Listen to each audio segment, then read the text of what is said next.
Ah, não, só depois de jogar.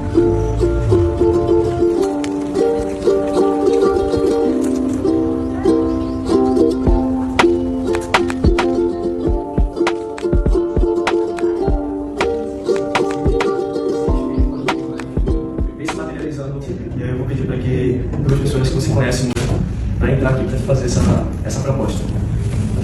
Raquel, tudo bem? Tudo bem. Então, eu e o professor Ney, gostaria de convidar, anunciar você como uma bandeira da delegação brasileira de futebol de abertura. Mentira, mano. Nossa, sério?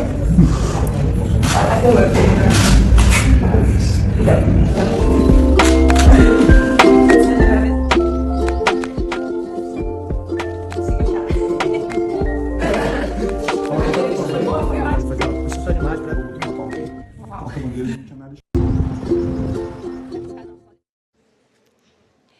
Boa tarde a todos.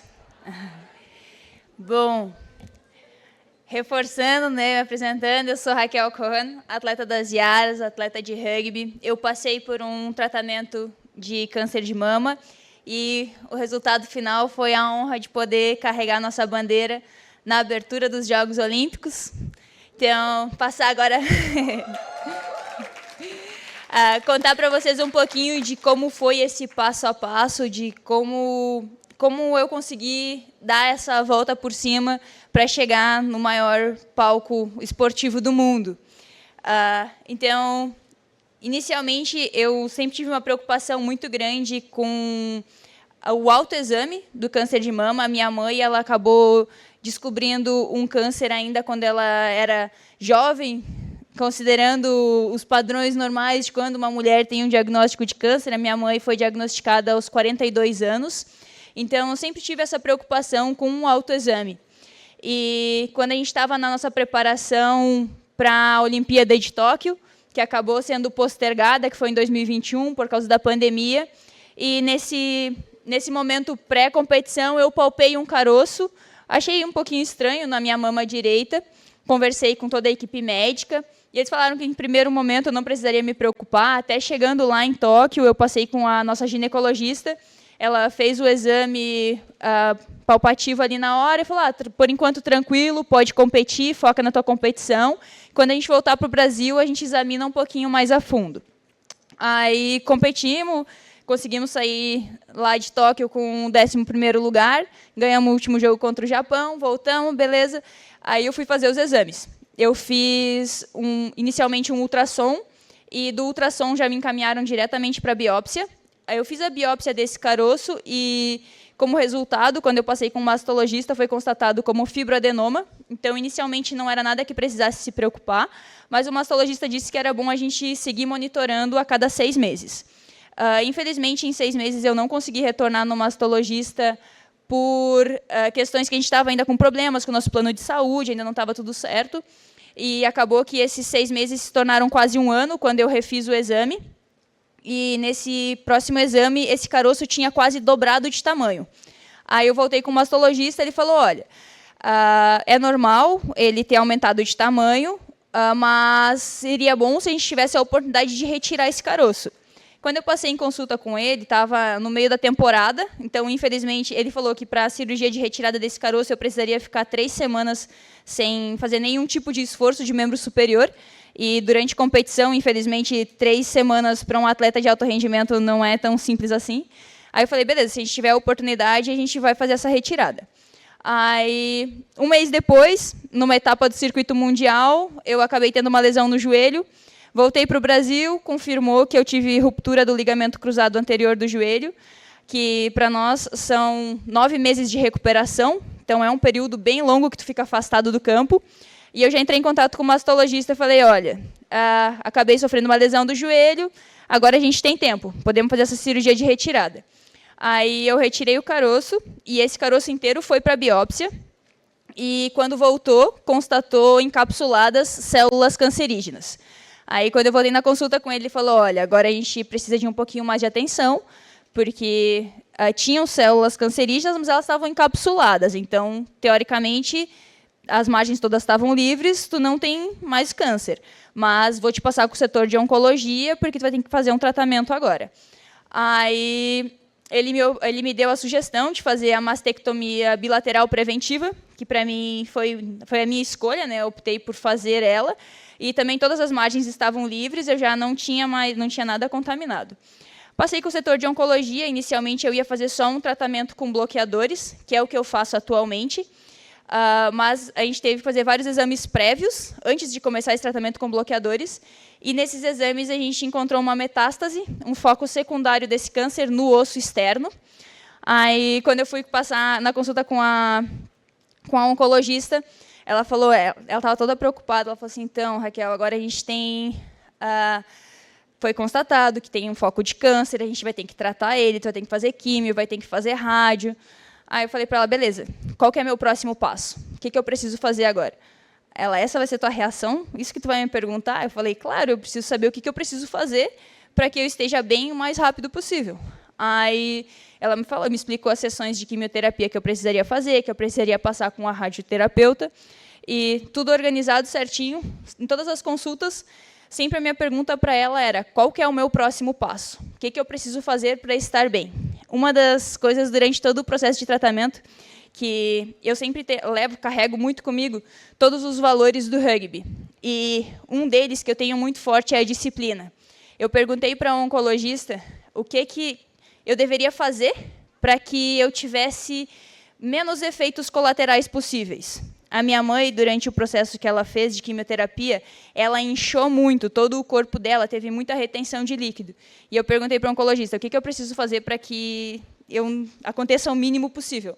E ela me deu todas as coordenadas, ela tinha um papel escrito completinho com tudo que eu deveria fazer, e eu segui à risca, sempre com essa disciplina. Uma das coisas que eu menos gostava de fazer era todo dia o bocejo com bicarbonato após todas as refeições. Vou falar que não era nada gostoso, mas a disciplina de que eu tinha consciência que isso seria uma coisa que me deixaria melhor e que eu poderia voltar mais rápido a fazer o que eu gostaria. Então, eu sempre mantive isso em todas as minhas ações do dia a dia. Eu tinha sempre uma rotina, pré-sessões de quimioterapia, pós também. Eu mantive durante todo o meu tratamento, eu me mantive ativa treinando com a equipe, nem sempre treinando em alta intensidade, como o time da seleção treina, mas eu sempre estive acompanhando elas da maneira que era possível para mim, sempre fazendo academia. Meu condicionamento, que a gente fala condicionamento, né? O preparador físico escreveu lá para mim, 3 minutos caminhando a 5 km por hora na esteira. Falei para ele, pelo amor de Deus, isso é um condicionamento. Aí ele, esse é o momento de tu respeitar teu corpo, manter ele ativo, para que tu possa voltar ainda melhor. E realmente foi o que aconteceu. Por mais que às vezes eu achasse que eu não preciso fazer isso, acho que isso não é para mim, mas eu segui à risca o que foi me direcionado e realmente o resultado foi muito positivo. Quando eu tive alta, após a última quimioterapia, quando eu tive alta da parte oncológica, eu estive na minha melhor performance corporal, com o meu menor índice de gordura e o meu maior percentual de massa magra que eu já tive nos meus 10 anos de carreira de atleta. Então, dos males do tratamento, a minha disciplina me ajudou a voltar ainda melhor do que eu acabei saindo nesse período de afastamento. Além disso, as pessoas que me acompanharam durante todo esse processo tiveram um papel muito importante.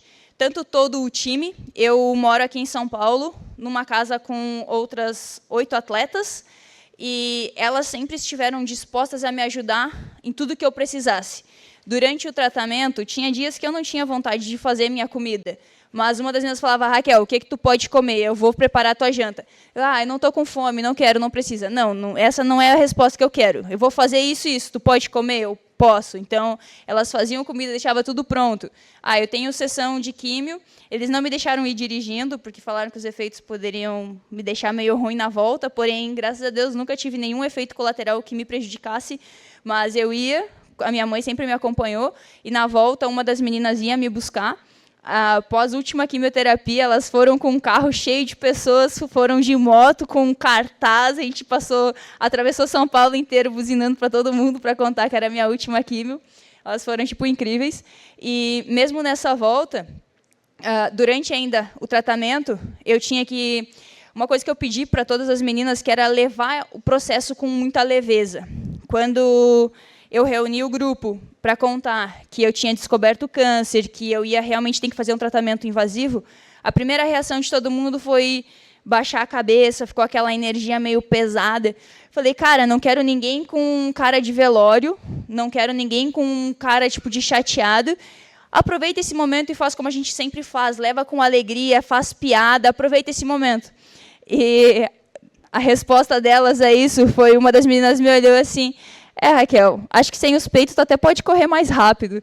O que, na verdade, acabou sendo real, porque eu atingi a minha maior velocidade máxima no GPS quando eu retornei pós-tratamento. Então, todo o time, a gente levou isso sempre numa leveza. Talvez algumas pessoas pensem que pode ser algo meio pesado, mas, tipo, um outro exemplo. A gente estava jogando um jogo de videogame e aí tem uma parte do jogo que tu, tipo, atrapalha os outros jogadores. E aí, tipo, todo mundo do time atrapalhou qualquer outra pessoa, menos eu. Aí uma das meninas que estava jogando falou, pô, ela tá na frente, por que ninguém atrapalhou ela? Aí alguém falou assim, ela tá com câncer. Aí, tipo, porque ela não fazia parte do grupo, né? Ela, caraca, vocês brincam com isso mesmo. Falei, cara, a gente sempre levou isso com muita leveza, durante todo o processo. Até na academia servia, às vezes, como motivação. Porque durante o período de tratamento, a gente precisa aprender a respeitar os limites do nosso corpo. Então, eu não pegava nem metade da carga que eu pego normalmente. Mas se a gente estava fazendo algum exercício, e alguma das meninas, tipo, não queria aumentar a carga no treino, elas, pô, você vai perder para a menina que está em tratamento de câncer, cara, vamos, aumenta essa carga. Então, a gente, tipo, levou tudo isso o tempo todo de uma maneira leve e divertida, buscando sempre o meu melhor e o melhor para toda a equipe. Eu acompanhei todos os treinos, ajudava com análise de vídeo, ajudava com treinamento de habilidades específicas. E isso tudo, quando eu voltei, quando eu tive alta da parte oncológica, eu estava um pouco atrás de todo o time na questão de preparação física, de treinamento específico. E muitas meninas chegavam mais cedo e falavam, amanhã de manhã eu preciso treinar tackle, alguém pode vir comigo? Tinha quase o time inteiro chegando mais cedo do horário para poder treinar, para que eu pudesse voltar. Até quando foi a minha primeira reconvocação, que eu falei para o treinador, eu deixei claro para ele que eu só queria ser convocada para um torneio se ele julgasse que eu estava apta e que eu merecia aquela posição. Hoje, no nosso grupo, nós treinamos em um grupo de aproximadamente 22, 24 meninas, e só 12 são convocadas para cada viagem. E eu falei para ele, eu não quero roubar o lugar de ninguém, eu só quero ser convocada quando eu realmente merecer a minha posição de volta. E foi na etapa de Perth, na Austrália, uma etapa de circuito mundial, que eu tive esse retorno. Ele falou, a gente vai fazer uma volta gradual. Primeiro torneio, tu vai jogar no máximo 2, 3 minutos por jogo. E beleza, o primeiro dia foi assim. O segundo dia eu já joguei quase 2 jogos inteiros. E aí, a partir disso, as outras 2 etapas do circuito mundial que a gente jogou, eu já voltei a conquistar a minha titularidade e jogar todos os jogos, o jogo todo. E aí, a cereja do bolo desse tratamento todo foi o vídeo que vocês viram, que era uma coisa que eu nunca imaginava, porque o rugby é um esporte que ainda está crescendo no Brasil. Nós somos hegemonia aqui na América do Sul, mas a nível mundial nós ainda somos o 10º ranqueado. Então, a gente, infelizmente, ainda não é uma realidade de medalha olímpica para o Brasil, porém, a gente tem a honra de poder estar lá mostrando um esporte que é pouco conhecido e ainda mais poder mostrar para milhões de mulheres que o diagnóstico de câncer não é uma sentença de morte, e sim um próximo passo, que se a gente seguir passo a passo, a gente pode conquistar sonhos incríveis e voltar ainda melhor. Então, acho que finalizo com isso, lembrando que saúde é tudo.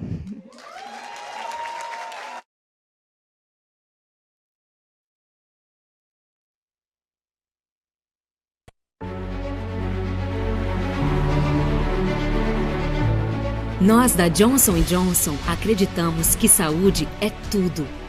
Estamos aqui para transformar o futuro da saúde com você, aplicando rigorosamente ciência com empatia, para enfrentar com confiança as doenças mais complexas do nosso tempo. Ao ouvirmos e aprendermos continuamente, Somos inspirados pelas experiências dos pacientes e profissionais de saúde em todo o Brasil, compreendendo suas necessidades para desenvolver medicamentos transformacionais em oncologia, hematologia, imunologia, neurociências, hipertensão pulmonar, doenças cardiovasculares, retina. Nunca perdemos de vista as pessoas às quais servimos, nem as possibilidades que a ciência nos oferece. Somos a Johnson & Johnson. Inovamos com propósito para liderar o rumo da medicina.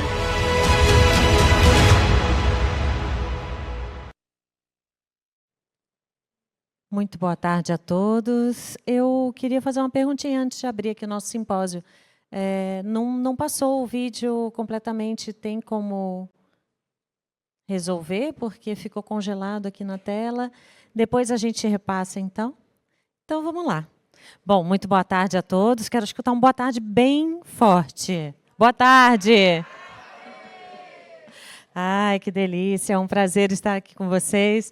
Eu estou muito contente e emocionada até com essa oportunidade, que não é todos os dias que a gente recebe um convite como esse, né? Não sei vocês, mas não é todo dia que eu posso ouvir histórias como essa que a Raquel acabou de compartilhar e outras que ouviremos aqui hoje. E também de poder bater um papo inspirador com a ajuda dos meus queridos palestrantes e ouvir também de vocês. Então, me apresento, eu sou Caterine Moura, sou médica sanitarista, sou CEO da Brale e sou líder do movimento Todos Juntos contra o Câncer. Esse é o simpósio da Johnson & Johnson, um passo à frente do câncer, porque é possível. E a gente vai bater um papo sobre isso também, para saber como que a gente pode estar um passo adiante do câncer. Eu quero agradecer a presença de todos que estão aqui e também você que está em casa, nos acompanhando. Depois vou pedir para exibir um QR Code para facilitar, tá? No envio das perguntas, comentários, elogios, mensagens que vocês queiram direcionar. E, enquanto isso, vou apresentar quem está aqui ao meu lado. Raquel, você vai ficar pelo final, tá? Vou te reapresentar porque eu faço questão.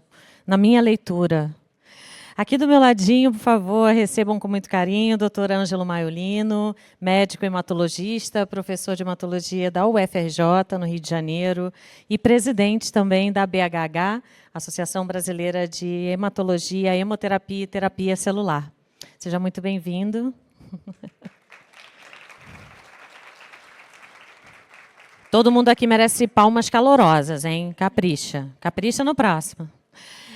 Com muita alegria que eu te recebo aqui, Dadá Vieira, comentarista da ESPM, ex-tenista profissional. E a gente vai poder ouvir eu acho que com muita inspiração, o que ela também vai compartilhar dessa sua jornada no esporte, porque já aprendi agora com você, Raquel, que há muitos valores do esporte que a gente pode nos apropriarmos, né, para aplicar não só na vida, como também na jornada contra o câncer. Eu não sei se eu te apresento com essa mini bio ou se eu deixo para você depois contar a sua história. Então tá bom. Então eu vou contar. Se tiver alguma coisa errada, você pisca para mim. A Dadá está aposentada das quadras, ela comenta partidas de competições de tênis, né, claro, com toda essa expertise acumulada como atleta, para o canal de televisão, então, ESPM, vocês já devem ter visto, quem acompanha esse esporte. Ao mesmo tempo, ela vive em remissão de mieloma múltiplo. A doença foi diagnosticada em 2022, correto? E é uma jornada, né? Então, ela passou por um transplante autólogo de medula óssea no mesmo ano e, desde então, realiza acompanhamento junto com seus médicos especialistas. Dadá está aqui também para contar um pouquinho desse histórico de 4 medalhas nos Jogos Pan-Americanos, dentre eles um ouro conquistado em Havana, em 91, e também classificou, disputou as Olimpíadas de 92 em Barcelona e jogou muitas partidas importantes, e enfrentou muitos desafios, e talvez esse seja apenas mais um que você vai contar para a gente daqui a pouquinho, né? Então, palmas calorosas para Dadá. Ao seu lado, o Dr. Guilherme Arada, ele é médico oncologista do Hospital Sírio-Libanês de São Paulo. Muito obrigado por estar aqui com a gente. E um segredinho, eu acabei de descobrir, tem que contar, né? Eu sou assim, sou faladeira e transparente. Acabei de descobrir que ele é filho de um cara excepcional, um médico que eu admiro muito, e que foi meu professor, meu guru, e também trabalhou comigo em algum momento da minha jornada profissional como sanitarista, Dr. Jorge Arada. Um abraço no coração, e depois a gente vai tirar uma selfie para mandar para ele. Bem que eu achei... Eu juro para vocês que eu achei ele assim, conhecido. Sabe quando você olha uma pessoa e fala, acho que eu já vi em algum lugar? Pois é, então. E lá naquele cantinho, ó, a moça que acabou de falar para a gente... Olha, eu vou te dizer, eu vou ter que me centrar aqui de novo para comandar esse bate-papo, porque você me trouxe muitas emoções. Depois eu vou contar por quê. Mas o que eu mais gostei da tua fala é que é preciso levar o câncer com leveza, né? E eu fiquei pensando com leveza e na esportiva. Por que não? Né? Esse aqui é o nosso pano de fundo, e é muito legal poder ouvir a tua história, né? Que é uma história real e que a gente, todo o Brasil, de alguma maneira, acompanhou também e conseguiu sentir, né? Eu não estou aqui para ser palestrante, eu recebi esse convite muito honroso para ser moderadora, mas depois também vou contar para vocês um pouquinho da minha experiência como cuidadora e familiar de um ex-atleta que também me ensinou muito sobre como enfrentar o câncer com... senso de disciplina, né? Leveza, e o meu pai fala, é meu pai, eu sempre falo dele, mas vou repetir, e ele fala com naturalidade. É preciso enfrentar os desafios da vida com naturalidade. Bom, vamos lá, vamos dar o pontapé aqui, então, desse bate-papo. Me pediram para fazer uma reflexão do nome do nosso painel, né? O nosso painel é Um Passo à Frente do Câncer. Não sei se vocês já tinham pensado sobre isso, ou se vocês criaram uma própria narrativa para, né, situar essa pergunta, mas eu acho que serve para muitas coisas. Olha, a gente pode estar um passo à frente do câncer de muitas maneiras, né? Quando a gente tem acesso à informação, sinais, sintomas de alerta, informação geral sobre diagnóstico, como, né, ter um diagnóstico precoce. Também a gente pode estar... antes, né, um passo à frente do câncer, quando a gente, a partir da informação, tem acesso, então, ao diagnóstico e ao início do tratamento. A gente pode estar à frente a um passo do câncer quando a gente encara essa jornada, né, desta condição de uma maneira diferente. Então, eu os convido a refletir sobre isso e a internalizar o seguinte, que eu acho que é muito legal. O câncer, ele é uma condição. Ninguém está preparado para esse diagnóstico. Ninguém, gente, acreditem. Nem quem trabalha com isso, nem quem está sentado ouvindo aqui. Nós nunca estamos preparados para receber esse diagnóstico. E o paciente de câncer só nasce a partir do momento que ele recebe, né, o diagnóstico. E ali tudo muda. E há um impacto multidimensional na vida de todo mundo que está nessa jornada oncológica, com certeza. Não só do paciente, como dos familiares, né, dos amigos, as pessoas que estão próximas. Mas é preciso olhar para esse momento de uma forma, como meu pai diz, elevar os pensamentos, de uma forma diferente. A condição câncer não nos define, não é verdade? A gente é muito mais do que isso. Todos nós aqui somos mais do que isso. E a gente escutou uma história, vai escutar outra e vai bater um papo para falar exatamente como essas histórias e tantas outras podem ser inspiração. Espero que vocês curtam, que já vão mandando perguntas, insights, né, dúvidas, por que não, para a gente fazer esse debate ser mais um bate-papo, na verdade. Muito obrigada pela Johnson & Johnson por essa oportunidade. Vamos seguir em frente juntos, né, tentando estar a um passo à frente do câncer, seja ele qual for. Câncer de mama, câncer de próstata, de pulmão, não importa qual seja, todo câncer impacta, toda a vida importa, e a gente pode vencer. Correto, doutor Ângelo? Ah, bom, pensei que você fosse me desmentir aqui, doutor Ângelo. Bom, vamos lá. Eu queria convidar agora vocês para escutarem atentamente, assim como eu farei, a história da Dadá. Você tem como contar para a gente como é a sua história? Que eu dividi com a plateia de uma maneira aberta. Como foi esse processo? Como ele aconteceu para você? Daqui, de lá, daqui. Onde você quiser. Tá bom, você está bem aí? Tá bom aqui, pessoal. Querem que eu levante? Primeiro, eu queria agradecer a Johnson & Johnson pela oportunidade de poder estar aqui e contar a história, porque às vezes as pessoas perguntam para mim: nossa, mas você é ex-atleta, né? Nunca bebeu, nunca fumou. Então, eu acho que essas histórias elas são inspiradoras, porque a gente tem que entender que pode acontecer com qualquer um. E a gente tem que estar preparado para isso. Primeiro, eu queria parabenizar a Raquel. É uma história muito inspiradora. Eu me arrepio, porque eu passei por coisas muito parecidas. Eu vou contar rapidinho aqui para vocês agora. Então, eu fui tenista desde os meus 5 anos de idade, através dos meus pais. A gente frequentava um clube aqui em São Paulo. Eu sou paulistana, o Clube de Regatas Tietê. E eu aprendi a jogar tênis. Eu tenho 2 irmãos mais velhos e eu via eles na quadra todo final de semana. Então, eu era a caçula da família e eu fui a que mais quis jogar tênis, que mais gostei. Com 12 anos de idade, eu falei para minha mãe que eu ia ser tenista profissional, porque com 12, 13 é quando a gente começa a viajar muito. Minha mãe, desesperada, com 14 anos, eu fui para o Japão. Então, minha mãe já...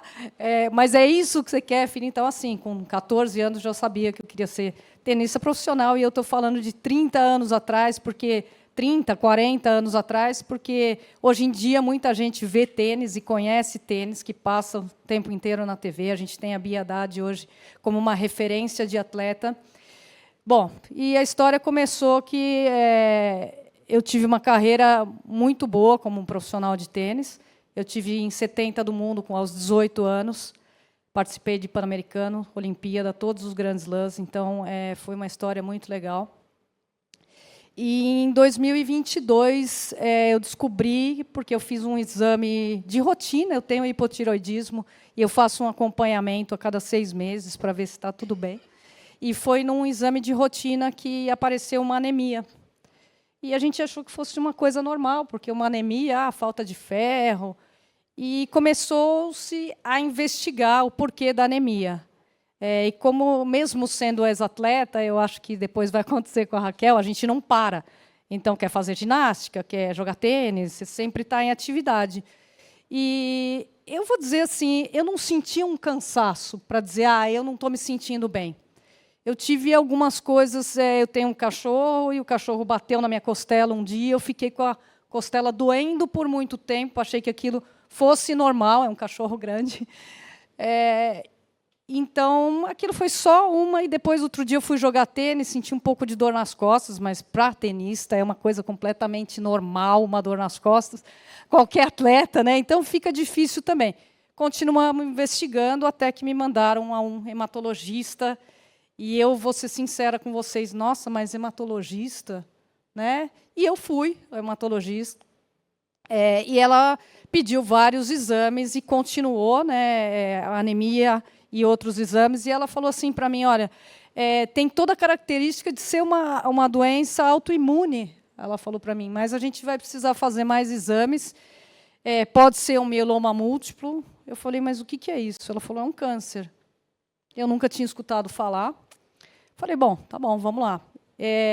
Exame da medula óssea, um exame duro, né? Exame difícil de se fazer. Eu também não sabia como se tratava, e é melhor nem saber como se trata, para falar a verdade. Mas, como a Raquel falou, o fato da gente ser atleta, eu acho que a gente tem uma determinação muito grande, né?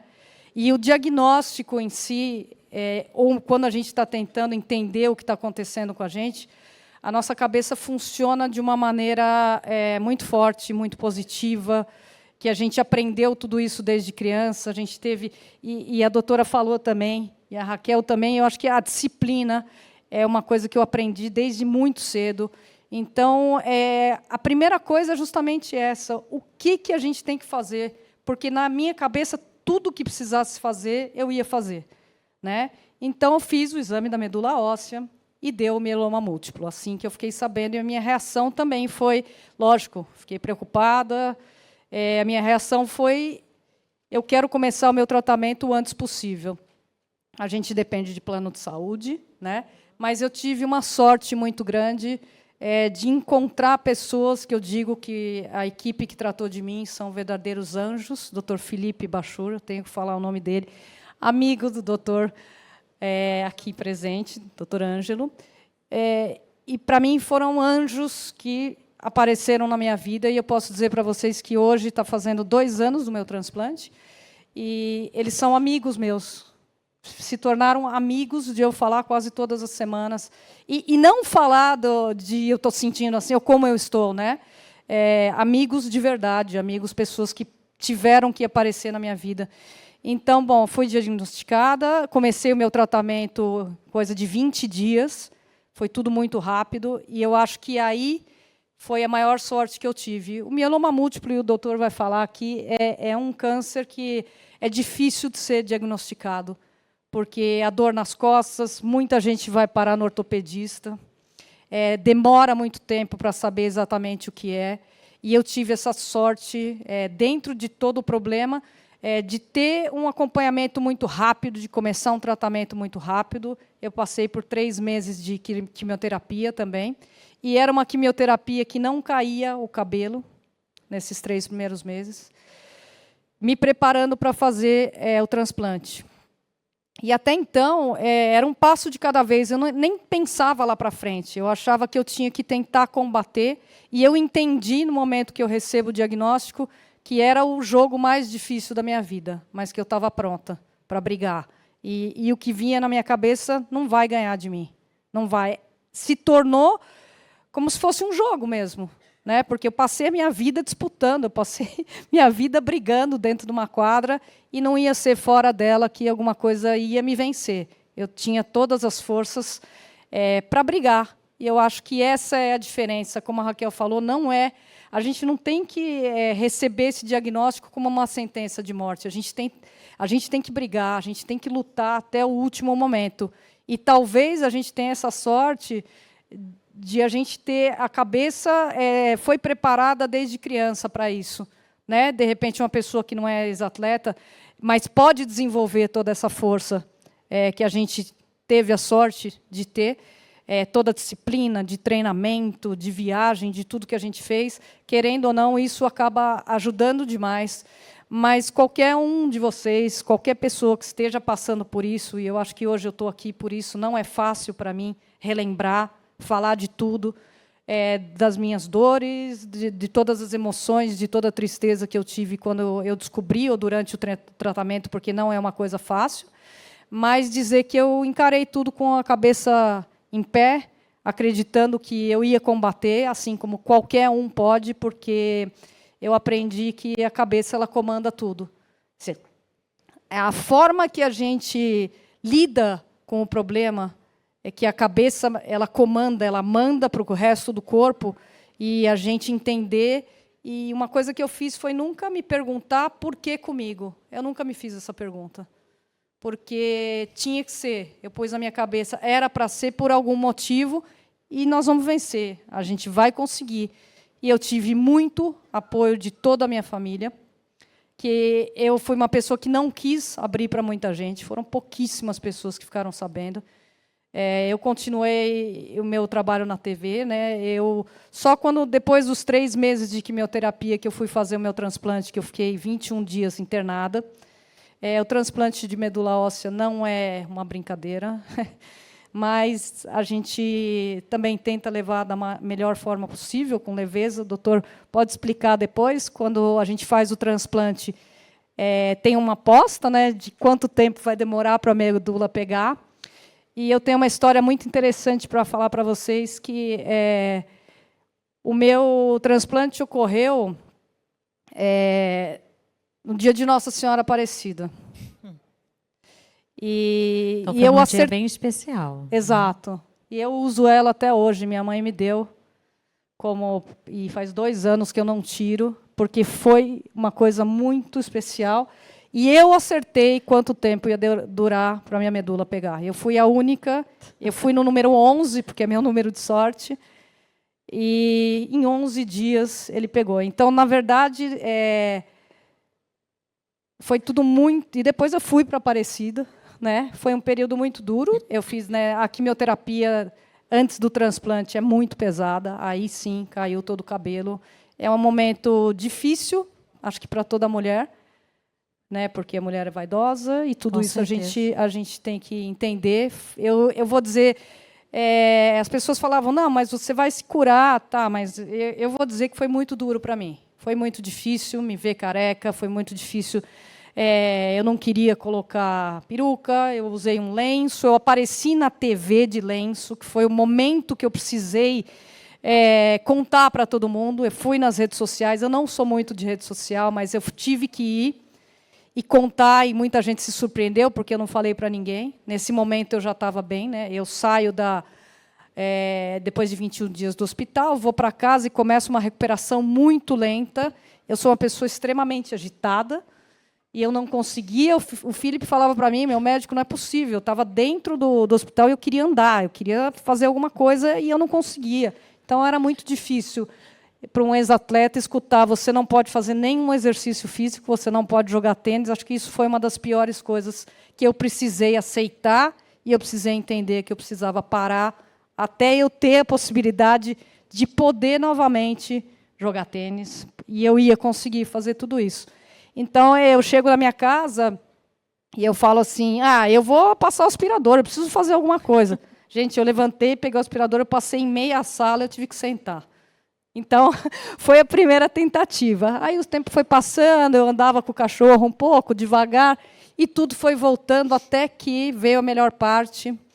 É um processo muito lento, mas um processo diário, onde a cabeça tinha que estar forte. E eu vou contar para vocês que, depois de 1 mês e meio de transplante, eu fui jogar tênis com o meu médico. Ele Você joga é tênis médico? também. Ai, gente, que emoção. Então, eu trabalho no São Paulo Muito Futebol especial. Clube. É muito especial. Muito especial. Não, a gente não jogou sério, a gente brincou. Eu ainda... Foi um jogo de celebração. Eu ainda falei para ele, olha, só... óbvio, ele falou para mim, só um pouquinho, né? Que a louca queria ir lá jogar 1 hora de tênis, óbvio que não ia dar. Mas só o fato da gente entrar na quadra, né, depois de tudo que aconteceu, e a gente jogar 15 minutos devagar ali, eu vi a emoção nos olhos dele também. E isso foi muito legal. Eu tive a sorte ainda de ter um médico que jogava tênis, que me conhecia, e que foi muito sensível nessa parte, e falou, nós vamos jogar tênis junto, assim que tudo isso passar. Tudo passou. Hoje, lógico, eu tenho um acompanhamento, né, com os meus médicos, acompanhamento de tudo que tem que ser feito depois de um transplante. Não vou mentir para vocês, a cada 3 meses, 4, eu faço todos os meus exames. Fiz há 15 dias e, graças a Deus, está tudo certo. Mas eu estou preparada para o resto da minha vida, não é uma sentença. Eu não tenho um tempo, porque ninguém tem, ninguém sabe o que vai acontecer. Isso foi uma das coisas que eu ouvi. Eu perguntei, a gente pergunta, né? Eu vou morrer? E responderam para mim, olha, você pode atravessar a rua e morrer também. Então, é uma luta, e por algum motivo, essa história teve que fazer parte da minha vida. Hoje eu sou uma pessoa, se eu era uma pessoa forte através do esporte, eu acho que hoje eu sou muito mais forte. Difícil para mim falar de tudo isso, mas se alguma coisa que eu contei aqui for ajudar alguém, for fazer alguém entender de que a gente é forte, qualquer um é forte, que a cabeça comanda, que vocês podem combater também, assim como a gente está no processo e a gente consegue, e a gente vai conseguir. Eu já estou muito feliz por fazer parte disso e por estar aqui contando um pouco para vocês dessa fase da minha vida que foi tão difícil, mas eu estou aqui com um sorriso no rosto, e eu tenho uma filha que ela ficou do meu lado o tempo inteiro, ela tem 26 anos hoje, era meio época depois de pandemia, minha mãe tem 80 anos, eu não deixava minha mãe ir no hospital, eu tinha muito medo do que poderia acontecer com ela, então eu proibi minha mãe de ir, e a minha filha foi todos os dias e ficou do meu lado, e em momento algum eu vi ela chorando, e ela sempre falou para mim que ela tinha certeza de que tudo ia dar certo. E quando eu recebi o diagnóstico, uma das coisas que eu pensei positivamente foi que era comigo, não era com a minha filha. Então, era uma maneira, uma motivação para mim de que era eu que tinha que lutar. E eu acho que é uma história inspiradora, mas eu queria passar que todo mundo é capaz, não só nós, né, como ex-atleta, como ela é atleta ainda, eu como ex-atleta. O nosso corpo foi mais bem preparado e suportou tudo isso, mas qualquer um é capaz. A minha mãe também teve câncer de mama, ela se recuperou também. Ela tem 80 anos hoje, já faz 6 anos que ela teve o câncer. Então, ela não foi uma atleta e ela é também mais uma paciente que deu certo. Então, todo mundo levantar a cabeça e brigar. O que a gente não pode fazer, que o esporte mais do que me ensinou, é nunca desistir. A gente não pode desistir nunca, por mais difícil que seja. A gente está na lona, está no chão, mas a gente vai lutar até o fim. Era essa mensagem que eu queria deixar para vocês. Gente, vamos aplaudir muito, vai. Muito obrigada, gente. Não, eu estava aqui pensando o que comentar, porque é tanta coisa que a gente quer dizer, mas não dá. Que eu tenho que trazer os colegas aqui para o debate. Eu só queria reforçar que você falou do desafio, do enorme desafio que é, né? Desde o momento 1, quando recebe o diagnóstico, até o momento, né, de passar por todo o tratamento, e até agora, toda vez que você vai fazer seus exames, eu tenho certeza que continua sendo um desafio, talvez não tanto físico agora, mais emocional, mas é possível sim. Eu estou feliz que você falou que é possível, mesmo sem ser atleta, superar, porque estava preocupada.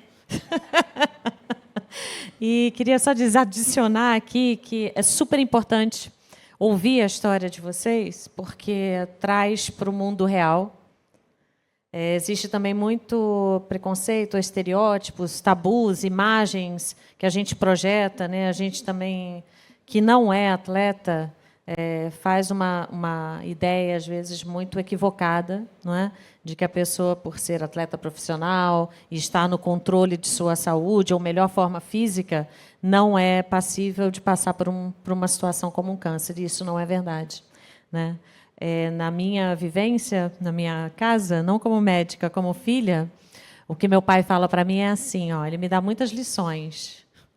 Mas agora que ele já passou 5 cânceres, já superou 5 cânceres primários diferentes, ele fala assim, filha, vai, dá tempo, vai se exercitar, cuidar dessa saúde, porque dá tempo de estar numa condição melhor e com preparo para enfrentar o que quer que seja de desafio que venha na sua vida no campo da saúde, né? Todo mundo pode. Então, queria te ouvir, Maiolino, sobre esse desafio, a partir da história do que a Dadá contou, mas com recorte para a gente falar um pouquinho do mieloma múltiplo, né? Que a gente sabe o quão desafiador é a questão das informações que podem levar a uma suspeição diagnóstica, né? E como que a gente pode deixar uma mensagem aqui, seja para quem nos escuta ou para os próprios profissionais que não são especialistas, de que é importante suspeitar dessa doença, né? E como que a gente pode enfrentá-la para estar um passo à frente dela, né? Bom, boa tarde a todos. Obrigado, Catarine, a TJCC, a Johnson Johnson pelo convite. Realmente, ouvir as histórias da Raquel e da Dadá são muito inspiradoras. Essa é a palavra que a gente encontra para ouvir, e é exatamente essa motivação pela qual a gente acorda todo dia, né, para trabalhar. Essa que é a realidade. No final do dia, é isso que a gente faz, né? E eu, como alguns sabem, a minha dedicação, o meu foco é o tratamento do mieloma múltiplo, dos pacientes com mieloma múltiplo e da pesquisa relacionada ao mieloma múltiplo. Então, nos últimos quase 30 anos. Fala a verdade. É a verdade, é a verdade. É só 30 mesmo? Como hematologista, vai chegar próximo dos 40, mas o foco no mieloma, e, na verdade, eu comecei, minha área era o transplante de medula prioritariamente. Então, do transplante, quando o sucesso do tratamento do mieloma múltiplo com o transplante começou, eu fui trabalhar, já tinha feito 3 anos na Itália de transplante de medula, como modo geral, e depois eu fui para Little Rock, Arkansas, que era o centro de referência do tratamento de mieloma múltiplo na década, em 2000, né? Em 2000, entre 2000 e 2002. Então, assim, eu transferi a minha energia do transplante também para o mieloma, e aí estou, e aí vou ficar, né? Mas, como a Dada falou, as manifestações clínicas são insidiosas mesmo. Você fez uma descrição assim, bem característica, na realidade, a dor muitas vezes antecede, né? É que você tinha feito um check-up e tinha feito anemia. Quando você falou do check-up, eu falei, nossa, ela deve ter feito uma eletroforese no check-up. Eu acho que não. Você tinha feito a eletroforese junto da... Quando você só viu que tinha anemia no check-up. Depois, sim. Exato. Na rotina, hoje, muita gente rotineiramente pede também a eletroforese como check-up. Isso acontece. Então, assim, se diagnostica formas assintomáticas, enfim, faz parte. A gente tem incentivado que isso seja feito, né? Também como parte integrante de um check-up, de um paciente hipertenso, diabético, enfim. Pede uma eletroforese, que é um exame de baixo custo, e você pode detectar numa fase mais inicial. Mas a queixa, exatamente, que a Dada fez, quando vieram a anemia, ninguém vai pensar com anemia em mieloma. Na realidade, você não vai associar. Mas o cachorro, né?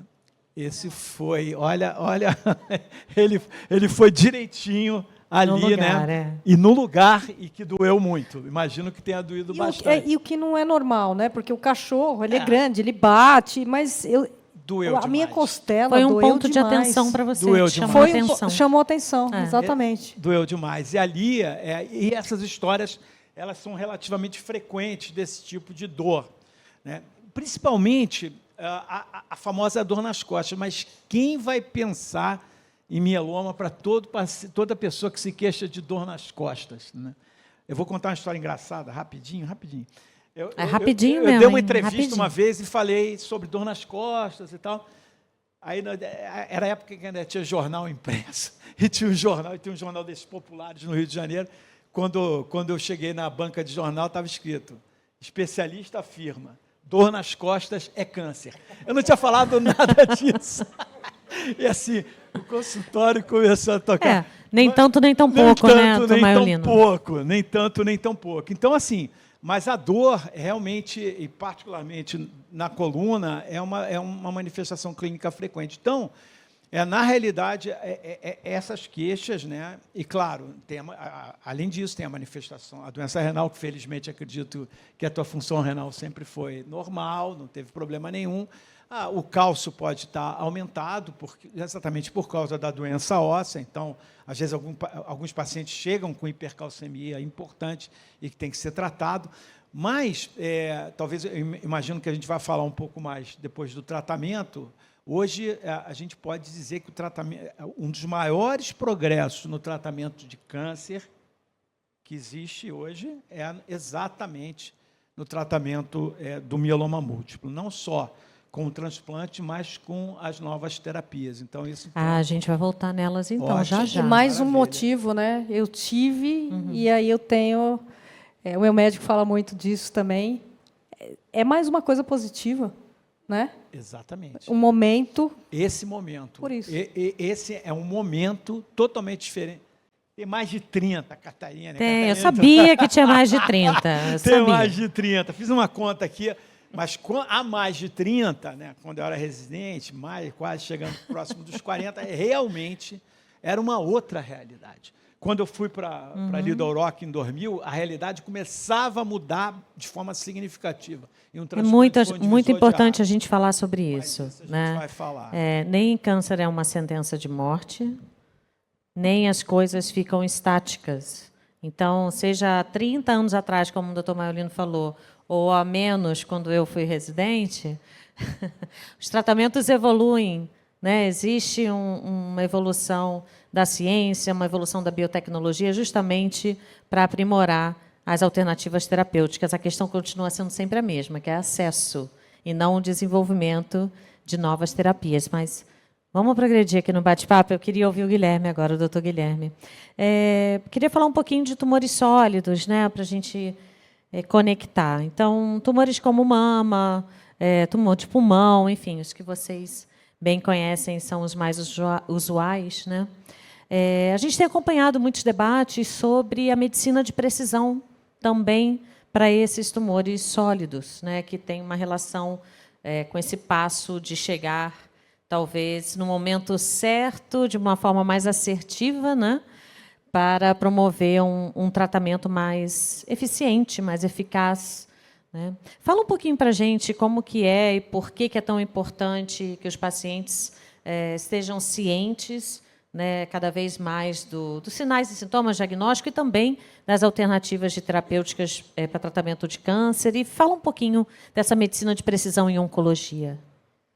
Então, legal. Bom, primeiro, boa tarde a todos. Uma honra estar aqui, ouvir essas histórias super inspiradoras mesmo e fazer parte desse painel aqui. É um privilégio estar aqui hoje conversar com todos vocês. Especial esse painel, não é não, gente? A gente participa de muita aula, mas assim, uma aula com esse público, com esses painelistas aqui, assim, é realmente uma honra, é uma oportunidade única estar aqui. Obrigado mesmo pelo convite. Para a gente falar de medicina de precisão, acho que vale a pena a gente destacar 2 pontos. Esse conceito de medicina de precisão ele não é novo, né? Há mais de 30 anos a gente sabe desse conceito de tentar personalizar o nosso tratamento. E, na verdade, essa personalização não envolve só o tratamento. A gente liga muito essa medicina de precisão, medicina mais personalizada, ao tratamento certo, ao paciente certo, mas isso envolve muito mais do que isso, né? É todo o contexto que o paciente está incluído, qual é o ambiente, qual é a profissão, é um atleta ou não é, qual é a religião desse paciente que está envolvido, qual é a rede de apoio que está envolvido. É isso que faz ser muito mais personalizado do que só achar uma alteração molecular para um tratamento. A personalização ela é muito mais ampla do que só isso. E essa é a própria definição da OMS, da Organização Mundial de Saúde. Ela envolve estilo de vida, envolve rede de apoio, envolve o ambiente, todo um contexto social. O que é importante para o paciente, o que ele valoriza. É isso que a gente vai personalizar. Um segundo ponto, porque a gente liga mesmo, no fim do dia, aos tratamentos, né? Então, você ter uma alteração molecular, para a gente ser preciso, a gente precisa ter um alvo, né? E esse alvo, na medicina, muitas vezes a gente chama de um marcador biológico, que, no termo médico, vira um biomarcador. Esse marcador que é um alvo biológico que a gente está identificando para, muitas vezes, associar uma terapia. Só que hoje, na oncologia em si, os marcadores eles não servem só para identificar o tratamento. Eles servem também para a gente identificar os pacientes antes de ter o diagnóstico de câncer. Tenho certeza que muitos aqui já ouviram falar sobre um gene conhecido como BRCA, e que aumenta o risco de câncer de mama em muitos pacientes que podem ter aquela alteração que herdou do pai ou da mãe e foi detectado por um histórico familiar. E antes do diagnóstico de câncer, a gente pode intervir antecipando o rastreio, fazendo cirurgias profiláticas em determinadas condições. A gente tem outros marcadores ligados a risco de toxicidade ao tratamento. Então, se você tiver uma alteração em determinado gene, você tem um risco mais associado de toxicidade a esse tratamento. Você tem alterações moleculares que, às vezes, fazem o seu tumor ser mais ou menos agressivo. Não que isso implique que você vai receber esse tratamento, mas muda, talvez, a sua forma de rastreio. E, obviamente, o que a gente mais fala quando a gente fala nessa oncologia personalizada em si é do tratamento. E é você achar esse alvo e, a partir desse alvo, você ter uma terapia anti-alvo, né? Hoje, eu sou oncologista clínico com foco principal em câncer de pulmão, então a maior parte dos meus exemplos acabam sendo ligados a câncer de pulmão. Hoje, em câncer de pulmão, mais de 65% de todos os pacientes com câncer de pulmão têm um alvo terapêutico acionável, que eu tenho uma terapia-alvo, né? Se a gente personalizar um pouco mais, considerar a epidemiologia de, por exemplo, uma mulher que nunca fumou, e um parêntese, 20% dos casos de câncer de pulmão hoje ocorrem não tabagistas, esse número sobe para 80%, 90% desses pacientes, desse subgrupo de mulher que nunca fumou, se eu faço testes moleculares, eu identifico um alvo potencialmente terapêutico nesses casos, né? Então, essa personalização hoje envolve todo esse contexto atual para a gente identificar, sim, no final, o paciente certo para o tratamento certo. E para assegurar melhores desfechos, né? Melhores resultados de saúde. Legal. Raquel, eu estava aqui pensando, por exemplo, lá em casa, eu acho que fez toda a diferença ter uma pessoa com plena consciência sobre sua saúde, né? Meu pai sempre teve, e por ser atleta, sempre fez também a sua rotina de exames, estava sempre à frente de qualquer condição, ainda que não fosse câncer. Mas ele sabia da histórico familiar, né? Sempre se interessou em conhecer, talvez por ter perdido muitas pessoas da família, ele buscava saber. E aí tinha esse histórico. Então, acho que juntando a consciência plena sobre a saúde, o autocuidado e o histórico familiar, de alguma forma, ele estava condicionado a fazer um diagnóstico, ou preparado para fazer um diagnóstico precoce, e assim o fez. E mudou completamente a trajetória do tratamento em razão do timing, né? Como foi para você? Você acha que isso fez diferença na tua história?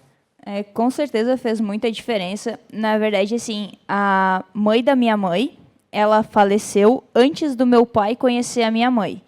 E eu perguntei algumas vezes para minha mãe do que ela tinha falecido, e a minha mãe não soube me responder. Ela não sabe até hoje qual foi a causa da morte. E depois do meu processo de tratamento, a gente cogitou a possibilidade de que talvez ela tivesse desenvolvido algum câncer. Uhum. E a minha família é do interior, né, do interior de Santa Catarina, então, muito provavelmente na época, talvez ela não tenha nem tido um diagnóstico. Mas assim que a minha mãe, quando ela falou que ela fez uma mamografia e apareceram microcalcificações na mama dela. E o médico, como ela fez todo o processo pelo SUS, o médico falou que ia demorar até eles solicitarem uma biópsia para ver o que seria. Se ela quisesse, ela poderia iniciar o tratamento de maneira particular, antecipando essa cirurgia. E aí ela mesma pagou a biópsia para que ela pudesse descobrir o quanto antes esse câncer. E eu sempre, desde que ela começou esse tratamento, eu já ficava preocupada, porque a gente acaba lendo muita coisa, vendo em coisas informais, assim, né? Tipo, quem pratica coisas que tenham mais impacto tende a desenvolver o câncer de mama. Eu tinha o peito muito grande. Desde os meus 15 anos, eu tinha um volume muito grande. E eu sempre pratiquei esporte. Então, isso era uma coisa que, às vezes, me preocupava. Por eu precisar, muitas vezes, usar um top muito apertado. Por também ter vários traumas, por a gente jogar um esporte de contato. Então, é uma coisa que eu já sempre fiquei atenta. Quando apareceu esse primeiro, eu sempre fiz o autoexame diariamente, semanalmente. Esse era uma coisa que eu sempre me preocupava, qualquer pequena alteração. Eu sempre fiz também acompanhamento com ginecologista, para que qualquer pequena coisa fosse descoberto o mais cedo possível.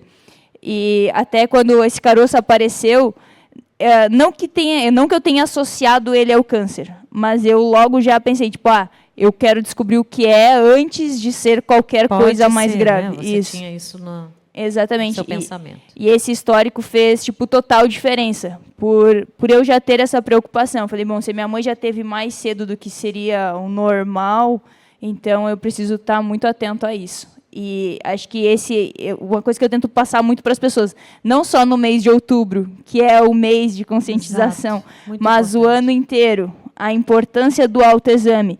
E às vezes, eu não sei fazer o autoexame. Conversa com a ginecologista, tem muitas fontes, muitas formas de tu aprender, e no fim é o teu próprio corpo. Tu te conhecer é muito importante. E esse autoexame é algo que é muito facilmente perceptível. Então, se tu sentir qualquer coisa que está diferente, procura uma ajuda. Acho que nada é pequeno demais, porque meu oncologista sempre fala, nenhum detalhe é pequeno demais. Então, sempre buscar se informar, também que nem a minha mãe fala, para não criar minhoca na cabeça. Então, não fica criando coisas, vai atrás de especialistas que podem te ajudar e te guiar no melhor caminho. É isso, essa é a mensagem da tarde, viu, pessoal? Busquem saber, o autoexame pode salvar a vida, informação salva vidas, né? E hoje em dia não é igual na época do doutor Ângelo, há 30 anos atrás, não. Hoje em dia tem aplicativo que ensina a fazer autoexame, tem tutorial no YouTube. Estou brincando, viu? É porque a gente é amigo, tá? Não estranhe. Tem tutorial no YouTube, tem o tal do Instagram, tem o tal do TikTok, não é isso? Isso é coisa de jovem, também não é para mim, não.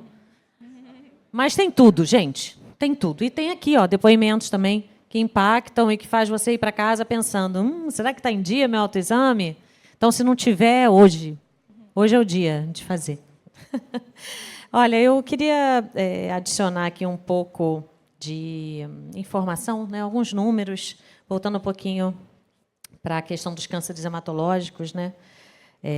A gente, na Abrale, Associação Brasileira de Linfoma e Leucemia, a gente faz muito mapeamento de jornada para entender, né, um pouco mais sobre os desafios dos pacientes. E a gente também faz estudos para analisar cada tipo de câncer, entender esse panorama no Brasil.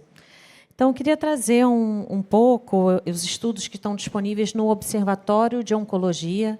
É uma plataforma aberta, tá, pública, para todo mundo que quiser conhecer. A gente usa fontes de dados oficiais, tá, sobre câncer para poder mostrar, né, alguns números, um panorama, chamar a atenção, alguns pontos de atenção para incidência, prevalência, mortalidade, e, com essas informações, tirar alguns insights para poder mudar ou reorientar estratégias, né, de políticas públicas e tudo mais, para tentar melhorar a assistência aos pacientes.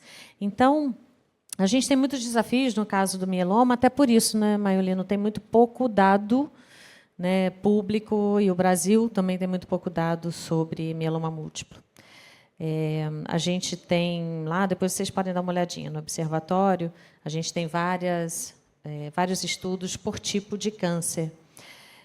A gente tem uma estimativa de que o mieloma múltiplo representa de 10% a 15% de todos os cânceres hematológicos. E a gente fez uma pesquisa entre 2008 e 2017, um período bem considerável. Mais de 27 mil pessoas foram diagnosticadas com mieloma múltiplo no país. Então, são muitas pessoas, muitas vidas impactadas, muitas histórias, né? 60% dos casos, em geral, são diagnosticados em adultos com mais de 65 anos, mas também já tem um padrão de diagnóstico, né, em população mais jovem aqui no Brasil. E a gente tem uma pesquisa também feita em 2017 e 2018, envolvendo um número bem legal de pacientes, cerca de 200 pacientes foram ouvidos com mieloma múltiplo. E a gente faz inúmeras perguntas para entender como que é a jornada, né? Essa pesquisa revelou que 29% desses pacientes teve uma demora muito grande, tá, para confirmar o diagnóstico, cerca de 1 ano. Gente, 12 meses, né, decorreram entre o primeiro sintoma e a confirmação do diagnóstico. A gente tem um comitê de pacientes lá na Abrale, temos alguns pacientes com mieloma múltiplo e eu pude ouvir outras histórias, né, além da sua, Tadá, e é sempre a mesma coisa. É uma dor súbita, é uma dor que ninguém percebe, é uma dor que vai sendo tratada de forma sintomática por um ortopedista, né, e muitas vezes o diagnóstico demora a chegar. Então, queria te ouvir agora, Maiolino, qual é como que a gente pode mudar isso, né? Qual é o papel dos médicos, especialistas, hematologistas, de todos nós, para conseguir mudar esse cenário, apoiar mais os pacientes também, a partir do momento que eles recebem esse diagnóstico que, imagina, as pessoas não conhecem nem os cânceres hematológicos mais comuns, não sabem nada sobre leucemias, linfomas, imagina mieloma múltiplo, que é ainda mais raro e menos incidente, né? Como que a gente pode contribuir, olhando da cadeira de médico especialista? Então, Caterine, o mieloma é o segundo câncer hematológico com maior frequência, mas realmente, você ouve falar de leucemia e linfoma, a pessoa fica mais ligada. Quando falou para você de mieloma, pô, não, nunca ouvi falar. É frequente confundir com melanoma. A pessoa já melanoma. Então, não é melanoma, é mieloma, entendeu? Então, assim, o diagnóstico precoce, a educação médica, quer dizer, porque não é o hematologista nem o oncologista que vai ver esse paciente pela primeira vez. É o clínico geral, é o médico de família, é um outro médico, né? Às vezes o ginecologista, um outro médico. E até com uma certa frequência, como você falou, ortopedista, reumatologista, neuro, nefro. Então, assim, uma educação mais adequada de associar essas manifestações clínicas a uma possibilidade diagnóstica é o ideal. E não precisa ser especialista para solicitar uma eletroforese, né? Então, esse é um dos pontos que a gente tem batido muito, solicita, né? Então, assim, você vai detectar aí essa proteína é alterada no sangue de mais de 80% dos pacientes. Então, vai estar na urina, se a manifestação clínica for muito frequente, e pode fazer no sangue também, aí é mais específica a dosagem de cadeia leve e livre. Então, essa parte educacional e o próprio paciente, não é igual o jornal lá, Dor nas Costas e Câncer, né? Não vamos chegar a esse exagero, mas pensar, né? Anemia, dor, né? Uma alteração renal, uma urina espumosa, né? Você vai começar a pensar nessa possibilidade de diagnosticar logo. Uhum. Porque é isso, e não é só nos hospitais públicos, no serviço público, essa demora diagnóstica. É também no privado, o que é incrível, sim, né? Para com certeza. ter mais acesso, mais especialista. Então, o diagnóstico precoce ajuda realmente a se instituir um tratamento, né? Porque senão o paciente já pode chegar com uma doença óssea muito avançada, pode chegar em insuficiência renal, e isso prejudica muito. E se a gente for pensar na jornada, tem toda a questão também que pode acontecer, muitas vezes acontece, dificuldade de adesão ao tratamento, ou necessidade de apoio para enfrentar a mesma jornada. Fala um pouquinho disso, como que os médicos podem ajudar? O suporte familiar, o cuidador, isso é uma condição fundamental em qualquer tipo de câncer, né? Porque não é, sim, uma jornada fácil, né? Vocês falaram claramente sobre isso. A Dada lembrou bem a questão do transplante, como foi um momento complexo, e a quimioterapia em altas doses, que realmente faz cair o cabelo, enfim, essa história toda, né? Então, esse aspecto do cuidador, do familiar, do suporte, ele é fundamental, né? Entender que essa doença tem tratamento e um potencial de longas remissões, que a gente pode até considerar uma cura funcional, é o que a gente chama, né? Entendeu? Então, assim, hoje é uma realidade totalmente distinta do que era anteriormente. Então, mas essa jornada, claro, passa. Hoje, os tratamentos mais modernos, às vezes se cria não se faz mais quimioterapia, então não tem evento adverso. Não é exato isso, né? Já vamos falar, então, de tratamento, já que você Podemos puxou? Encaixar já o tratamento. Me explica, olha, que nova era essa? Qual é o novo cenário de tratamento? O que mudou ao longo do tempo? Lá para 30 anos. Ele quer falar lá do histórico.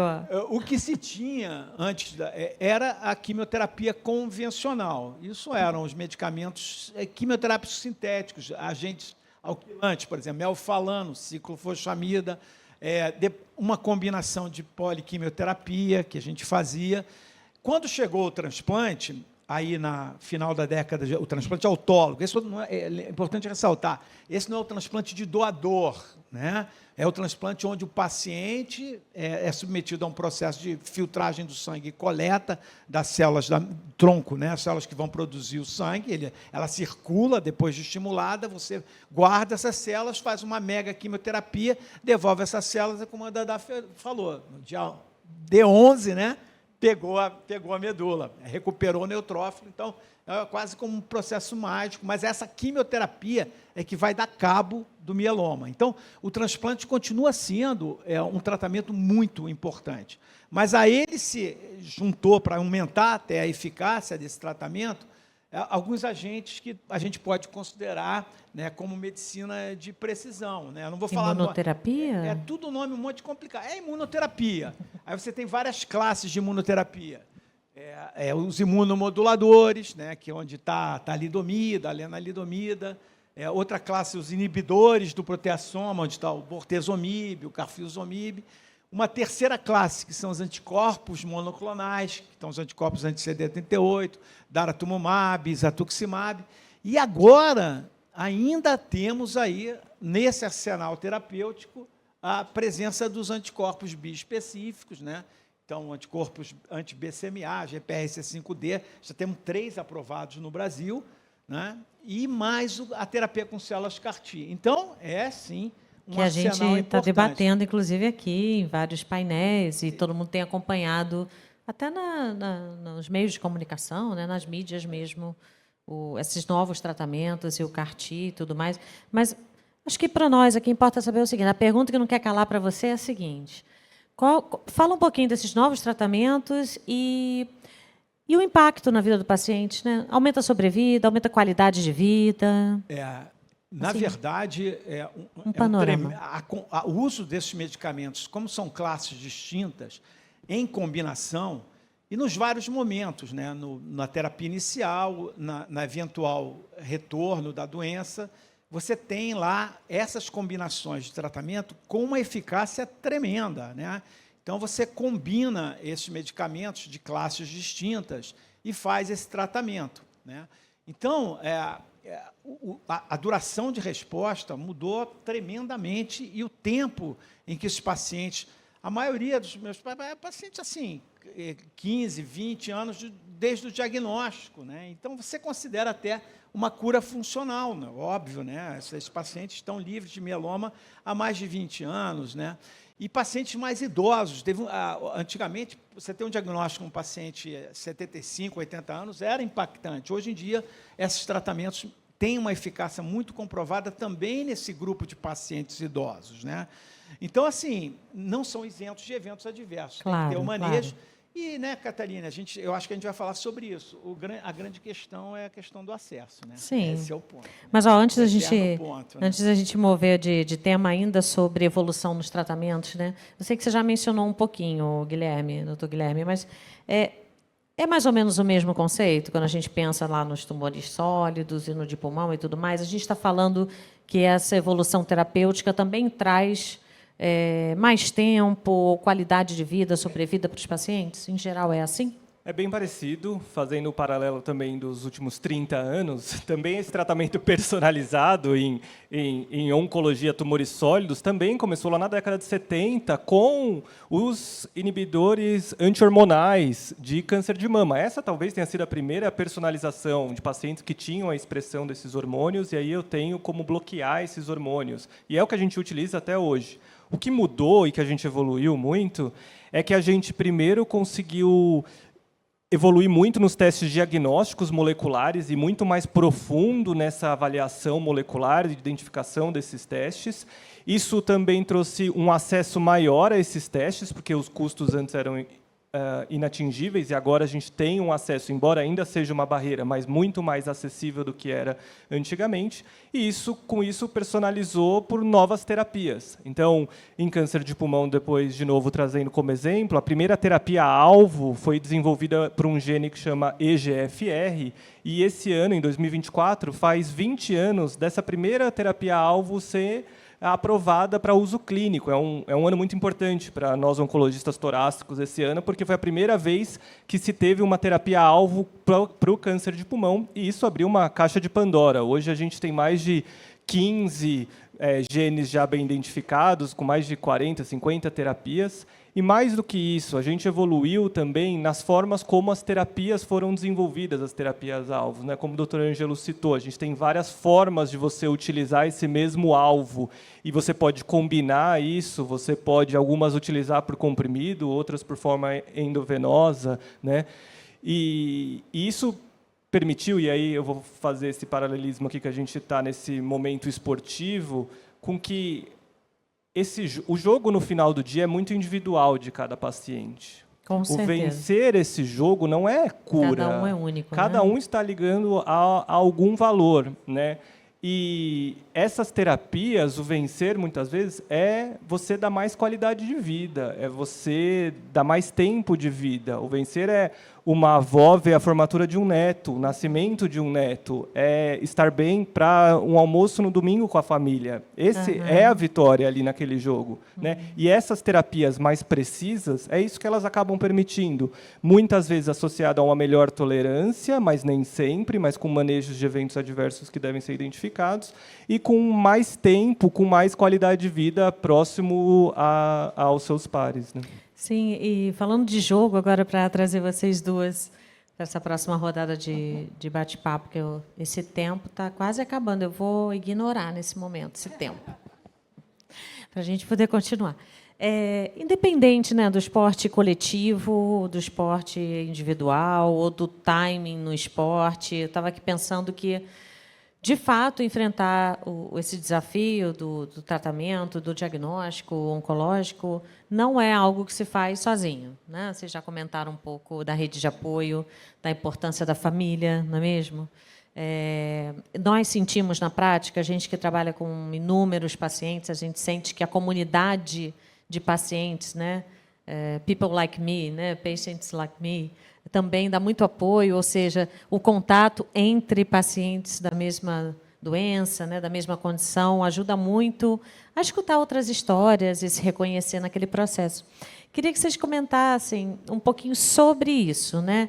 Tem altos e baixos nessa jornada? Com certeza, deve ter.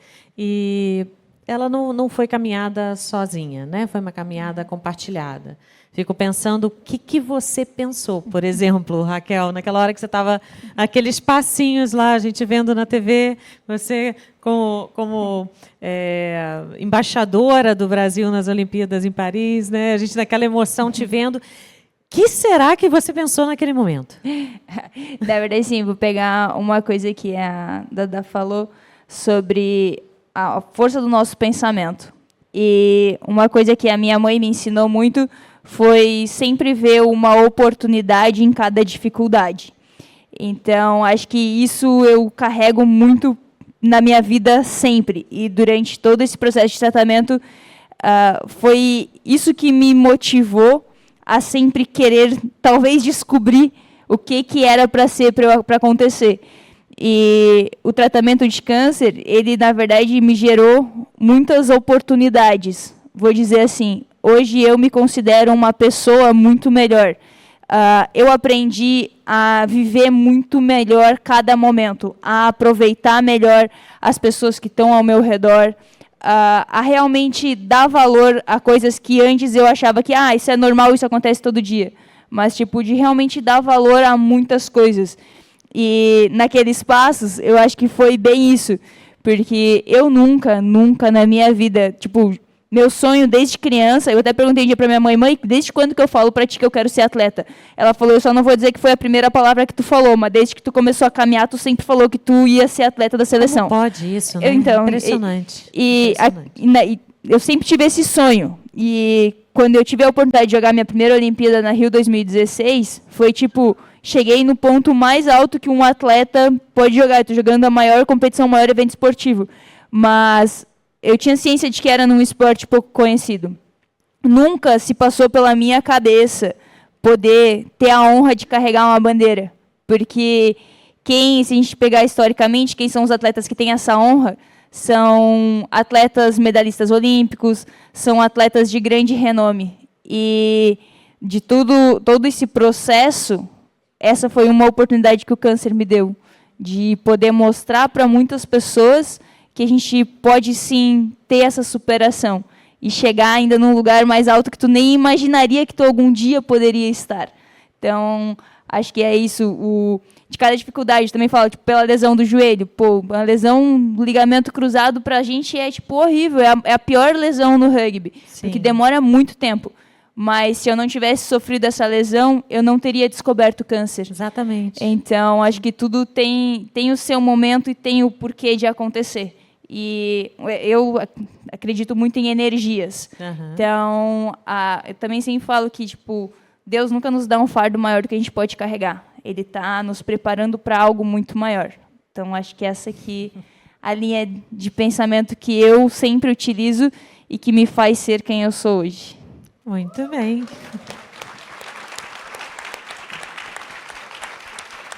Dada, tu quer comentar um pouquinho?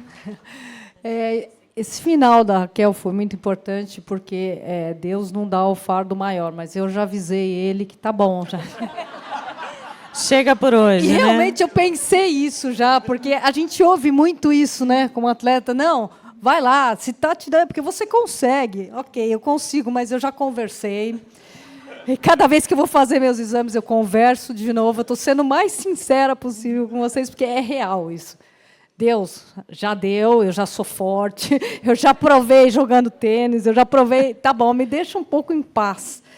Mas falando um pouco mais, né, dessa rede de apoio, que eu acho que é muito importante, a gente realmente tem que se apegar a alguma coisa. Eu, assim como a Raquel, também acredito muito em energia positiva, energia negativa, porque eu acho que a gente tem uma sensibilidade, todo mundo tem, eu tenho uma sensibilidade muito grande, de entrar nos lugares e saber lugares que eu me sinto melhor, lugares que não. Eu tenho uma espiritualidade muito grande e eu gosto muito dessa parte, então eu acho que eu consigo me conectar com tudo isso da melhor forma possível, sendo muito positiva e tendo, acima de tudo, bastante tranquilidade. Como eu contei para vocês, eu não fui uma pessoa que abri para muita gente, eu acho que isso é de cada paciente, né? Tem gente que gosta de contar, tem gente que vai em rede social contar. Eu acabei contando só porque eu realmente precisava, mas eu recebi o carinho de muita gente que até ficou brava comigo. Eu poderia ter ajudado e, de repente, essa energia seria boa, mas, no momento, eu me fechei um pouco mais com a minha família, que eu acho que sempre me deu muita força, desde que eu jogava, porque, no tênis, a gente viaja muito sozinho, não é coletivo. Então, eu tive bastante dificuldade e era sempre a minha família que estava ali do meu lado, e não foi diferente nesse momento, que foi o mais, sem dúvida, mais difícil da minha vida. E eu vou compartilhar uma coisa muito legal aqui com vocês, que acho que todo mundo conhece a Bia Haddad, né? A jogadora de tênis hoje mais famosa. A Bia é muito amiga minha, eu vi a Bia desde criança, e todas as vezes que a gente tem oportunidade de falar. E aconteceu uma coisa muito emocionante, que depois do meu transplante, depois que eu melhorei e tudo, eu resolvi fazer uma viagem para Roma, para um torneio de tênis, porque eu adoro ir viajar hoje em dia para assistir um torneio de tênis. Eu sou comentarista, eu comento aqui de São Paulo, e aí, como a Raquel falou, a gente repensa, mas não é repensar, eu vou deixar claro aqui para vocês, eu vou fazer um monte de coisa porque eu acho que eu vou morrer. Longe disso, gente, não foi isso que eu pensei. E, assim, eu sempre fui uma pessoa, eu não mudei muito depois. Eu já não ligava para coisas pequenas, e eu passei a ligar menos ainda, porque o que realmente importa, e o problema que eu tive foi a luta da minha vida. Então, eu chego a Roma e fui assistir a Bia jogar, lógico. Sim, né? Você não ia perder, né? Não, de jeito nenhum. Então, eu fui assistir. Quando o jogo termina, e estava sendo televisionado, e nesse momento eu nem me toquei, eu desço para cumprimentar a Bia. E ela me vê, eu dou um abraço nela, e ela me fala uma coisa que me arrepia até hoje. Ela falou assim: o que é um jogo de tênis perto do que você está passando? Ela não falou para mim: que bom que você veio, legal ter você aqui, que bom que você está torcendo para mim. Não. Ela estava dentro da quadra, gente. Ela não tinha saído da quadra ainda, de uma vitória dela. Então, assim, uma sensibilidade, uma coisa que eu não ouvi de ninguém. Sabe? Ela estava ali, não é uma pessoa que eu falo todos os dias, eu falo bastante, mas pouquíssimas vezes. Então, aquilo dela, naquele momento, ela estava dentro de uma quadra, ela não precisava, veio na cabeça dela assim um carinho por mim, uma ajuda em se preocupar e entender o quão grande era o problema que eu estava passando, e que perto de um jogo de tênis, né, e eu vou falar para vocês, um dos torneios mais importantes do mundo, né, ela estava ali, e em nenhum momento ela pensou nela, ela me deu um abraço e falou isso, tanto que, se alguém vê a imagem, que essa imagem rodou, eu saio chorando. Vou querer ver agora. Não, eu vou pode procurar. ver. Eu saio chorando e eu faço assim com a cabeça, como se dizendo como ela teve essa sensibilidade. Sim. Isso para mim, é uma rede de apoio também. Com certeza, Né? absoluta. Então, a importância, foram pessoas próximas de mim, que isso foi, assim, palavras, uma frase que mudou tudo, que eu vejo ela hoje de uma outra forma, né? Deixa eu compartilhar uma coisa aqui, porque agora realmente o nosso tempo está acabando, e eu fiquei pensando, né, te ouvindo, você falou algumas vezes, eu guardei para mim, eu não compartilhei com tantas pessoas, só agora eu estou aqui, é um momento especial, estou, né, compartilhando. Fico pensando que tudo tem um timing, não é mesmo, nessa jornada. E são ups and downs, né, assim como momentos esportivos também, e vocês mobilizam, com certeza, uma força, vários recursos internos, pessoais, para ir superando esses desafios. Agora, tem mais um que eu não sei se vocês percebem que fazem, né? Talvez agora vocês estejam realizando aqui no Congresso, percebendo, talvez, de uma forma mais evidente, mas o fato de dar voz a essa história, né, contar aqui em detalhes, né, depois refletir um pouco mais, falar num outro congresso, ou num outro canal, numa outra entrevista, seja como for, impacta muito. Impacta as pessoas. Eu acho que também, além de inspirar, nada melhor do que ver, ouvir uma história concreta para que a gente possa entender. E isso tem nome, não é só inspirar. Isso, de alguma forma, é mobilização, né? Vocês, através da história pessoal de vocês, estão mobilizando pessoas, né? Sejam pacientes ou aqui associações representadas e nós mesmos, profissionais de saúde. Eu queria entrar um pouquinho nisso, porque antes, quando o Ângelo começou a falar aqui de tratamento, a gente já antecipou. Mas tem o acesso. Porque a jornada oncológica ela pode ser mais ou menos difícil, gente, além de outros fatores, obviamente, em razão do acesso que cada um tem, né? Acesso à informação, a diagnóstico e a tratamento. Então, será um dia muito magnífico ter a certeza que, num país como o nosso, todos tenham igualdade de oportunidade e um acesso pleno às melhores terapias adequadas em tempo certo e aquelas mais modernas, né, mais eficazes, enfim, mais seguras. Então, eu queria falar um pouquinho sobre isso, Ângelo, e aí já trazendo para o nosso dia a dia de trabalho, porque nós trabalhamos muito próximos, em parceria, a Abrale e a BHH, nessa luta, né, pela ampliação do acesso, seja nos processos de avaliação de novos tratamentos, para que eles sejam incorporados no SUS e na saúde suplementar, e também em outras estratégias. Então, queria te ouvir, para a gente fechar aqui esse último bloco. Qual é a importância, né, do nosso papel nessa questão do acesso? Qual é a importância da participação social, de pacientes reais, como as duas queridas que estão aqui, Raquel e a Dadá, e outros que estão aqui conosco na plateia, para transformar esse cenário, né? O que a gente pode fazer, efetivamente? Não vou te dar meu microfone, não, rapaz. Está aqui. Esse é um tema, a gente está com 3 minutos, eu não quero me alongar muito, a gente participa de mesas redondas que duram algumas horas, né, Caterine, sobre esse assunto. O acesso e a equidade é um dos pilares da ABHH e é um pilar, sem dúvida, da Abrale. Nós nos encontramos nessa jornada que vai ser interminável, porque, felizmente, os medicamentos inovadores, as tecnologias inovadoras, elas aparecem a todo o momento. Então, isso é muito bom. Mas não é segredo para ninguém que existe nós temos um sistema público, que é um sistema universal e é um orgulho para todos nós, então é importante pontuar isso, vide o que aconteceu na Covid e compare com os sistemas de saúde no mundo. Então, a gente tem um sistema que dá orgulho, mas que ele precisa ser aprimorado, e hoje o acesso é um desafio. Então, há uma diferença considerável entre o acesso no sistema público e no sistema de saúde suplementar. Ponto. Não que a saúde suplementar também não haja diferença de acesso no interno dela. Mas é muito importante, e a gente entendeu como sociedade médica, isso não era tão claro assim. É um processo recente que as sociedades médicas têm trabalhado nessa questão de acesso, e eu tenho discutido com sociedades internacionais sobre esse assunto. O grupo da Sociedade Espanhola de Hematologia vai perguntar, mas como é que vocês trabalham nisso, de acesso, equidade, como essas questões, questão de compliance, tudo. E a gente tem debatido de forma muito transparente com eles. Então, a gente tem um papel temos que ter, né, Guilherme, um papel de protagonismo nesse processo. Senão, se nós, como os médicos e membros de sociedades médicas, nos omitirmos dessa questão, ficar reclamando, não tem tal medicamento no SUS, não vai resolver nada. É uma jornada.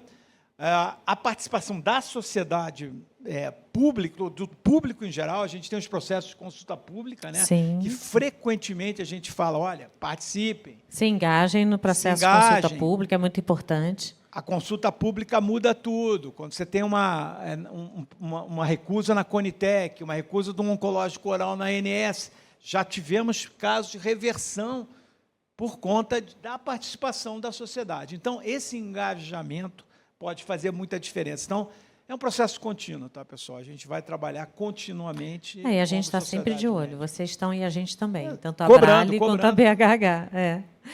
Olha, a gente está muito apertado para para perguntas, mas tem um comentário que eu vou compartilhar já e vou fechar o painel com uma das perguntas que eu adorei. Então, o comentário é para você, Raquel. Ela vem da Silvana Barros. Ela fala assim, não é uma pergunta, é um comentário mesmo. Raquel, é um orgulho ser de Pinhalzinho e voluntária da Rede Feminina de Combate ao Câncer e te assistir aqui no TJCC me faz chorar de emoção. Ai, sua danada! Que bom, muito bom te ver aqui. Não pode fazer a moderadora chorar, senão não termina o painel. Eu posso só complementar uma coisa? Que a Pinhalzinho é uma cidade pequena e a Rede Feminina de Combate ao Câncer teve um papel fundamental no apoio para minha mãe quando ela passou por esse processo. Ela passou por muitas dificuldades também, justamente isso, com questão de autoestima, de vergonha de sair na rua, e o apoio que ela teve. Infelizmente, eu não estava perto de casa, eu morava em Caxias do Sul nessa época, minha mãe fez o tratamento em Pinhalzinho, e a Rede Feminina de Combate ao Câncer deu todo esse suporte para ela, ajudando ela com questão de peruca, de prótese, fazendo ela também se sentir mais mulher a todo momento. Então, eu devo um agradecimento imenso. Sempre que eu posso, eu vou para Pinhalzinho, do que eu puder participar e ajudar, porque o suporte que elas deram para minha mãe é assim, um agradecimento que eu tenho, gratidão eterna. Bom, gente, é chegada a hora da despedida. Estou triste, queria ficar aqui mais com vocês, mas não dá. Então, eu quero agradecer a vocês 4 que estiveram aqui comigo nesse bate-papo, a Johnson & Johnson, a todos vocês que estiveram conosco, as perguntas enviadas, eu vou repassar essas últimas 2, e gostaria de deixar uma mensagem positiva. A gente ouviu aqui 2 histórias de vida real, de superação, mas de muita garra, de enfrentamento desse desafio, né, com resiliência, com um pensamento positivo e tirando do esporte valores essenciais para o enfrentamento. A gente pode fazer isso também, mesmo sem ser atleta. A gente pode se apropriar desses valores, né? Foco, força, empenho, resiliência, disciplina para enfrentar o câncer. Eu quero agradecer muito e deixar uma mensagem de que é possível, sim, a gente estar à frente do câncer. Agora, concordo com a Marta Adriana, que mandou a seguinte reflexão, e com ela eu encerro o painel. É possível estar à frente do câncer pelo SUS ou pelo sistema privado? Seria o ideal pelos 2, né, gente? Começando pela desigualdade de acesso ao tratamento e alguns outros fatores. Então, que a gente possa aproveitar essa inspiração, aproveitar a mobilização dos profissionais de saúde e das associações para transformar esse cenário, para que todos possamos ter a oportunidade de estarmos à frente do câncer. Um abraço, muito obrigada e até a próxima.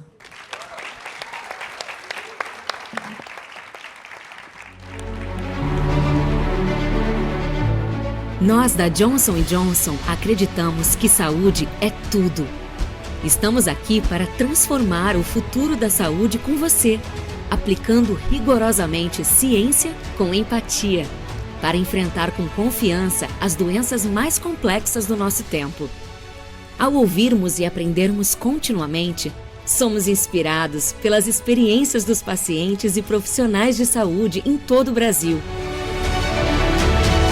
compreendendo suas necessidades para desenvolver medicamentos transformacionais em oncologia, hematologia, imunologia, neurociências, hipertensão pulmonar, doenças cardiovasculares, retina. Nunca perdemos de vista as pessoas às quais servimos, nem as possibilidades que a ciência nos oferece. Somos a Johnson & Johnson. Inovamos com propósito para liderar o rumo da medicina.